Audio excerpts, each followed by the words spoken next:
ይህ አዋዜ ልዩ ነው።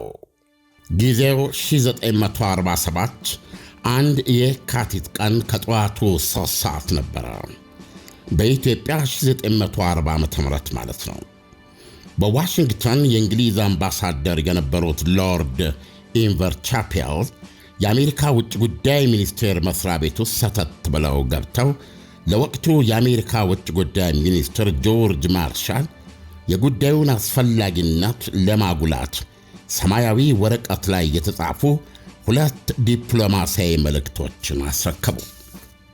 የደከማት የከረከሰችውና እላይዋ ላይ የዩናይትድ ስቴትስ አሜሪካ የዕዳ ጫና ጀርባዋ ላይ የሚያናጥርባት እንግሊዝ ከእንግዲህ በቃኝ አልቻልኩም የሚል አቅመቢስነቷን ለማሳወቅ የላከቻቸው ብርቱ ዲፕሎማሲያዊ መልእክቶች ነበሩ። ከኮሚኒስት አማጽያን ጋር ለሚፋለሙት የግሪክ መንግሥት ወታደሮች ድጋፌን እንደወትሮ ለመቀጠል አልችልም፣ ወገቤ ተሰበረ አለቻቸው። እንግሊዝ ከዚህም በፊት ፍልስጤምና ህንድን ጣጥላ ለመውጣትና በግብፅም ያላትን መገኘት በከፍተኛ ደረጃ ለመቀነስ ያላትን ዕቅድ አስታውቃ ነበረ። መልእክቱ ዩናይትድ ስቴትስ አሜሪካን ክው አደረጋት። ይህ ማለት ግሪክ በኮሚኒስት አማጽያን እጅ የመውደቅ አደጋ ውስጥ ናት ማለት ነው። ግሪክ በኮሚኒስታዊ ኃይሎች ተያዘች ማለት የሶቪየት ኅብረት ቁጥጥር ውስጥ ወደቀች ማለት ነው። ግሪክ ከወደቀች ቱርክስ ምን ቀራት ስትል አሜሪካ ፈራች። እነዚህ 2 ነገሮች ሊሆኑ ከቻሉ ሞስኮ ቁልፉ የዓለም የንግድ መተላለፊያ ሲዩዝ ካናልን ጨምሮ ምስራቃዊ ሜዲትራኒያን ትቆጣጠራለች ማለት ነው። አሜሪካ ትንፋሿን ከጨረሰችው የቀድሞዋ ልዕለ ኃያል እንግሊዝ የሰማችው መርዶ ለተግባር የሚያነሳሳት ነበር። ጠመንጃ በነከሱ አናሳዎች ወይም በባዕዳን ግፊት ስር እንዲገዙ የሚደረግባቸውን ጫና እምቢኝ ብለው እየተከላከሉ የሚገኙ ነጻ ሕዝቦችን መደገፍ የዩናይትድ ስቴትስ አሜሪካ ፖሊሲ መሆን አለበት ሲሉ የወቅቱ የዩናይትድ ስቴትስ አሜሪካ ፕሬዝደንት ሃሪ ትሩማን አወጁ። ኋላ የትሩማን ዶክትሪን ተብሎ የተሰየመው የአሜሪካ አዲስ ፖሊሲ መጀመሪያ ነበረ።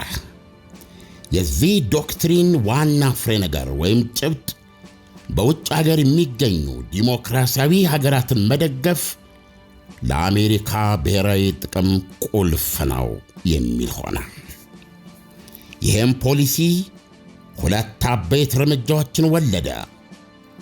በሁለተኛው የዓለም ጦርነት የተንኮታኮተውን የአውሮፓ ኢኮኖሚ መልሶ ለመገንባት ማርሻል ፕላን የተሰኘ የኢኮኖሚ ገዛና ዲሞክራሲያዊ አገራትን ተጽዕኖዋን ከምስራቅ አውሮፓ ባሻገር እያስፋፋች ከነበረችው ሶቪየት ኅብረት የሚከላከል የጦር ድርጅት ኔቶን በ1949 መሠረተ። የሃሪ ትሩማን ዶክትሪን። እንዲህም የምዕራቡ ዓለም መሪነት ከእንግሊዝ ወደ አሜሪካ ተላለፈ።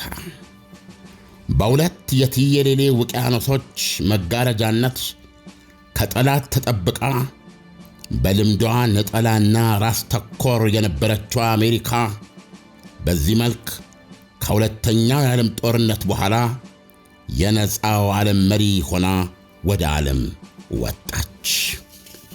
ወታደራዊ አቅሟን በዓለም ዙሪያ ስትገነባም በድህረ ሁለተኛው ጦርነት በርካታ 10 ዓመታት የአብዛኛውን የዓለም ክፍል በሷ አምሳል ስትገነባ አሳለፈች።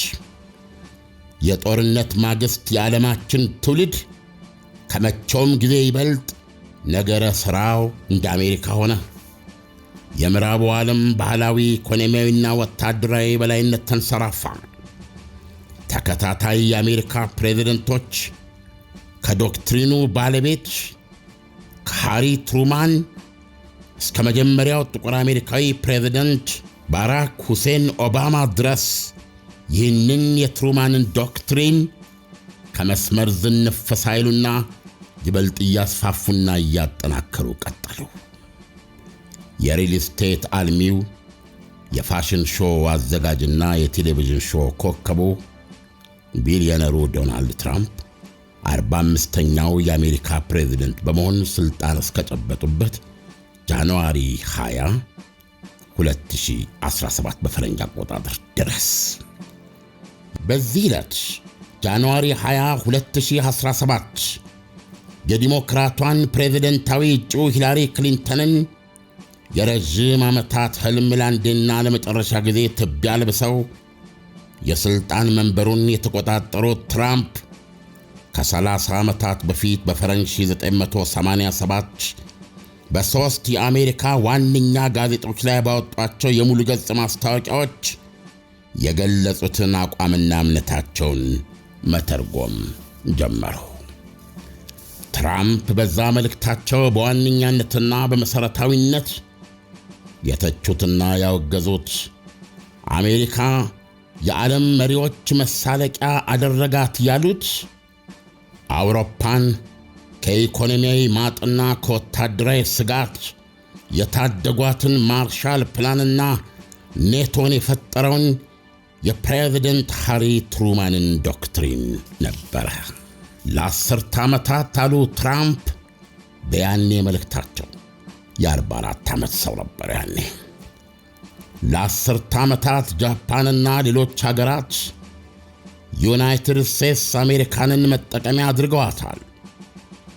ለምንድነው እነዚህ ሀገሮች አሜሪካ ለነሱ ጥቅም ብላ ለምትከስረው የሰው ሕይወትና ቢሊየን ዶላሮች የማይከፍሉት? የራሳችን ያልሆኑ የአጋር ሀገራትን መርከቦች ስንጠብቅ የማንፈልገውን ነዳጅ ስለነሱ ስንጭን እያዩ ዓለም በአሜሪካ ፖለቲከኞች ላይ እየሳቀና እየተሳለቀ ነው። ይህን ሁሉ የምናደርገውና የምንሆነውም ደግሞ በአጸፌታው ለእኛ አንድም ድጋፍ ለማያደርጉልን አጋሮች ነው። ትራምፕ በተለይ በአሁኑ የሁለተኛ ዘመን ሥልጣናቸው አውሮፓን ያዘለው የትሩማን አንቀለባ ተበጥሶ በምትኩ ማንንም ስለምንም ምክንያት ያለ ክፍያ ሽኮኮ በማያደርገው የትራምፕ ማጋ አሜሪካ ተተክቷል። አሜሪካንን ዳግም ታላቅ እናድርግ። አሜሪካ ትቅደም። ወደ ኋላ ጎታቾቿ ሁሉ ጥንቅር ይበሉ። የዶናልድ ትራምፕ 40 ዓመት ገደማ ያስቆጠረ መሻት። ይህ አዋዜ ልዩ ነው። አድማጮች እንደሰማችሁት ነው። ዶናልድ ትራምፕ ዱብዳ አይደሉም በማለት ያቀረብነው ተከታታይ ፕሮግራም በዚህ ነው የሚጠቃልለው። እንደምትመለከቱት እንግዲህ ዶናልድ ትራምፕ አሜሪካ ብልጫ ተወስዶባታል፣ ሌሎች ሀገሮችን ወይም ዲሞክራሲ የሚባሉ ሀገሮችን በጦር ኃይል ስትከላከል፣ እርዳታ ስትሰጥ፣ ለነሱ ስትዋጋ እሳቸው በሚያዩት መንገድ ነው ለሪዮት ዓለም ወይም ለዲሞክራሲ፣ ለሕግ የበላይነት፣ ለባህል የበላይነት ለመሳሰለ ወይም ለምዕራባውያን ስልጣኔ ዓለም አቀፋዊነት ሲባል ሲደረግ የነበረውን ነገር በሙሉ አንድም ቫልዩ አላገኙበትም ነበር። የ44 ዓመት ሰው ሆነው ያን ጊዜ በሚገባ ጽፈዋል። አሜሪካ ገንዘቧን ሀብቷን ማዳን ነው ያለባት። ገንዘቧን ወይም ሰዋን ለምታወጣበት ደግሞ የጥፍ ጥፍ አትራፊ ሆና መቀበል ያለባት እንጂ እነ ጃፓንን ጨምሮ አውሮፓን ማርሻል ፕላን ኋላ ኔቶንም በዚሁ አይንን የሚያዩት ማርሻል ፕላን እነሱን ለማጉረስ ኔቶ ደግሞ እነሱን ከሶቪየት ኅብረት ለመጠበቅ የተደረገ ነውና በእጅጉ አውሮፓን እንደ ቀለዋጭ እንደ ለማኝ ወይም አሜሪካን ለነሱ የሞተች እነሱ ደግሞ በገንዘባቸው እንደሚነሸነሹ ጥገኛ አድርገው ነው የሚመለከቱት በግልጽ። ስለዚህ እውነቱን ለመናገር የዛሬው ዶናልድ ትራምፕ ከመሬት ወይም ከሰማይ በዱብዳ የመጡ አይደለም። ወደ ምርጫ ፖለቲካ ወይም ፕሬዚደንት ለመሆን ይወዳደራሉ ብላ ኦፕራ ዊንፍሪ ባቀረበችላቸው ጊዜ እንደማሸነፍ ሳላውቅ አልወዳደርም ነበር ያሉት። በጣም ወደፊት እንድንጽፍና እንድንመለከት የሚያደርገን አጀንዳ ቢኖር ምንድነው ከኦባማ ስልጣን ዘመን ማብቃት በኋላ በምን ካልኩሌሽን አሁን ብገባ አሸንፋለሁ ብለው እርግጠኛ ለመሆን እንደቻሉ እነሱን ነጥቦች ሌላ ጊዜ በተበቸን ጊዜ አንስተን ልናቀርብ እንችላለን። ዞሮ ዞሮ ዶናልድ ትራምፕ እንግዲህ ወደ ስልጣን የመጡት የሃሪ ትሩማንን ወይም ዩናይትድ ስቴትስ አሜሪካን ከሁለተኛው የዓለም ጦርነት በኋላ የምድራችን ልዕለ ኃያል አድርጎ እስከዛሬ በምናቃት መንገድ ያቆያትን ፖሊሲ ባናቱ የሚገለብጥና አሜሪካንን በታሪኩም እንደሰማችሁት እንደ ጥንቱ እንደ በፊቱ በሁለት ግዙፍ ባህሮች በፓሲፊክ በአትላንቲክ ተጠብቃ ከጠላት አደጋ ርቃ በራሷ ስለ ራሷ የምትሰራ ራሷን የምታስቀድም ሀገር ወደ ሆነችበት ባህሏ ወይም ደንቧ ወይም ልማዷ ነው እየመለሱ የሚገኙት። አድማጮች እዚህ ላይ አንድ ነገር ላስታውሳችሁ እወዳለሁ። ብዙ የሚያጠራጥር ነገር አይደለም። የኔቶ አንቀጽ 5 ገዢ ሆኖ ላቲቪያ ተነካች ብለው ዶናልድ ትራምፕ የአሜሪካንን ጦር ይልካሉ ብሎ ማሰብ እውነቱን ለመናገር በጣም ቀሊልነት ነው።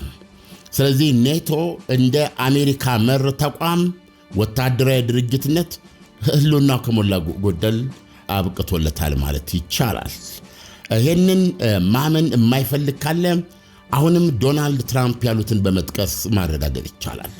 ዶናልድ ትራምፕ ያሉት ታሪፍ ማንኛውም ኃይል የዓለም ክፍል ወደ አሜሪካ የሚገቡ ሸቀጦች ላይ በሙሉ ነው ታሪፍ እንጥላለን ያሉ። ታሪፍ እንዲያኖርብህ ከፈለክ ናና አሜሪካ ስራ ነው ያሉት። እና ጎረቤት ካናዳን አይደለም ሜክሲኮን አይደለም ስለማንም አትጨነቅም አሜሪካ። ለምን? አሜሪካ በሯን ለዓለም ዘግታ በራሷ ውስጥ ብቻ በመናገድ መኖር የምትችል ሀገር ናት ብለዋል። 50ዎቹ የአሜሪካ ግዛቶች 3-4-5ቱ የአሜሪካ ግዛቶች ከዓለማችን መሪ 10 እና 15 ኢኮኖሚ ተርታ ውስጥ የሚገኝ ኢኮኖሚ ያላቸው ናቸው። አሜሪካ በሯን ዘግታ ውስጥ ዊዚን በመናገድ ማደግና መበልጸግ የምትችልነች እስከ ማለት ድረስ ሄደዋል። ከዚህ የበለጠ ሊገልጹ የሚችሉበት ሁኔታ የለም። ዶናልድ ትራምፕ አሜሪካንን ታላቅ እናድርግ ሲሉ አሜሪካንን ከሁለተኛው የዓለም ጦርነት በፊት ወደ ነበረችበት ለራሷ በራሷ የምትኖር ሀገር ወይም አይሶሌሽኒስት አሜሪካ ወደዛ ነው እየመለሰ ያላት። አሜሪካንን ወደ ዓለም ወጣ እስካሁን ድረስ እሳቸው እስኪመጡ ድረስ በዓለም ላይ በብዙ መቶ የሚቆጠር የጦር ሰፈር መስረታ ያው ዜናውና ታሪኩም ላይ እንደሰማችሁት ይሄ የምናቃት አሜሪካ ትሩማን ላይ ዶክትሪን ላይ ተመሰረተችና ተከታታይ የአሜሪካ መሪዎች እንደ ቅዱስ መጽሐፍ ተገዝተውበት ሲያካሂዱ ውስጥ የኖሩት ነው። ዶናልድ ትራምፕ በዚህ ውስጥ አንድም ጥቅም አየውም ነበረ። ፖለቲካዊ ፋይዳው ወይም ዲሞክራሲ፣ ሊበራል እነዚህ እሳቤዎች አይገዟቸው። ሲምፕሊ እሳቸው የሚረዱት አሜሪካ ሀብቷን ጥሪቷን ለሌሎች እየወሰደች ማፍሰሷን፣ የሌሎች ከንቱ ጠባቂ መሆኗን፣ የህይወት መስዋዕትነት የጦር መርከቦቿ አውሮፕላን ተሸካሚዎቿ ውቅያኖስ እያቋረጡ ሄደው ዲሞክራሲ ሀገሮችን ለመታደግ ከአምባገነን ሀገሮች ጋር ሲከታከቱ የሚሉት ሲገሉ ሲገደሉ የሚሉት ገንዘብ ሲያቃጥሉ የሚገኙት እንደ ጃፓን እንዳውና አውሮፓ ያሉ እንዲሁም ደግሞ በዓለም ላይ ዲሞክራሲያዊ ናቸው ተብለው የሚታመኑ ሀገሮችን ለመታደግ የሚደረግ ነበር። ይሄ ከሞኝ ደጃፍ ሞፈር ይቆረጣል ያስባላቸው ላለፉት 40 ዓመት የሞላ ትግል ነው በነገራችን ላይ የዶናልድ ትራምፕ አድማጮች። ስለዚህ ይሄንን እምነታቸውን ወደ ተግባር ለመለወጥ ሲሉ ነው ምርጫ ውስጥ የገቡት እና ምርጫውንም ማሸነፈው የዩናይትድ ስቴትስ አሜሪካን ስልጣን ይዘዋል።